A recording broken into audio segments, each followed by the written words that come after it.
Oh look, it's Bungie. That can only mean one thing. Ba-ba-da-ba-ba-ba-ba. Destiny.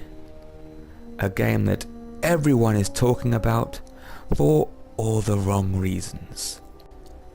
Destiny is Bungie's first shareware title in a good long while. But I have to say £50 is a lot of money for what is essentially episode 1. I remember getting Doom for about £3 on 2 floppies back in the day, and I got far more out of Doom than from Destiny. It's light on content, that is absolutely true, that's undeniable. It's a handful of missions, 2 side missions, more on that later, and a complete lack of backstory. This is my ghost. He's voiced by Peter Dinklage. You know him, he's in that really big thing. He's really famous now. He's in that famous thing. The geeks love it, that thing. The Elf. That's it, that's what he's famous for. He was an elf. He was an elf with Will Ferrell, and he was an author who Will Ferrell mistook for an elf, and hilarity ensued. So there's a lot of negativity about this game flying around on the internet right now.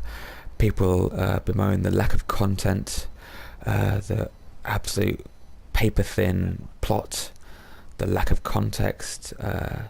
You never know why you're doing any of the things you're doing. The whole game essentially boils down to you are the good guys, these are the bad guys, shoot them in the face. Now there are loads of quality conspiracy theories floating around right now about the game that Destiny was, a rich, vividly realised universe with a compelling story, background, inviting characters, and it's all been gutted in favour of a shell of a game which will be filled out at a later date via DLC. This is of course pretty unforgivable. It's actually a really worrying trend in modern AAA games wherein you will buy at launch a game that's 60 or 70% at best complete, and you're expected to buy the rest of the game at a later date, either through the season pass or by discrete DLC episodes. But let's talk about the game we have got. There are 4 environments. There's the Earth, Old Russia, the Moon, Venus and Mars. To be fair, these arenas, these levels are enormous, sprawling environments. But there's not that much to do in them, aside from the main single player story, which was ridiculously easy. I mean, I'm not very good at first person shooters. You can probably tell from the footage I'm showing you here that I'm a bit crap, but this was a cakewalk. I mean, not funny, yeah, this was ludicrous. But anyway, there's a story mode, a handful of missions, all of which seem to be based on horde mode, where you defend your ghost, or a bullet sponge boss. A really pretty bad, poorly designed bosses. But there are side missions though. You do get 2 whole side missions. There are shooting side missions and standing in a spot side missions. The shooting missions can be either shooting people to meet a quota, or shooting people who drop stuff and you then pick up the stuff to meet a quota. And the standing missions come in standing in a spot variety and standing in a spot and pressing square variety. Those are all of the side missions you have. That's literally it. Killing and standing in a spot.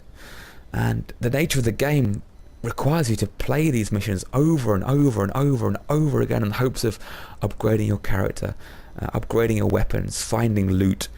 Oh my god, the loot system. I mean, it's pretty broken. I mean, you will have heard about it on the internet. Stuff is rare, few and far between, and when you do get it, it's pretty much crap most of the time. I mean, my armor is ludicrous, my guns are piss poor in terms of the level. It's not very good at all, and I'm constantly owned in the Crucible by people with these ridiculous weapons. I don't know how they've managed to get them. It's really quite impressive. Yeah, the PvP in this game takes place in the Crucible, which is filled with unbelievably powerful other players. I don't know where they're getting their stuff from. I mean, I'm genuinely impressed.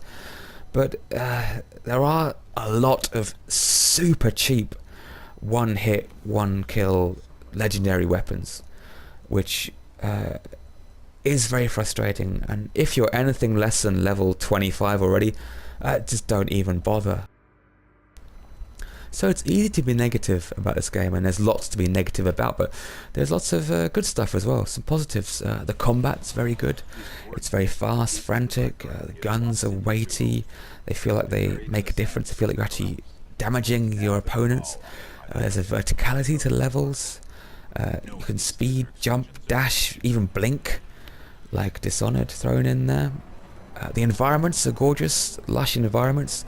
They're well thought out. I mean, although there's no overt backstory, you can gather a lot from the environments.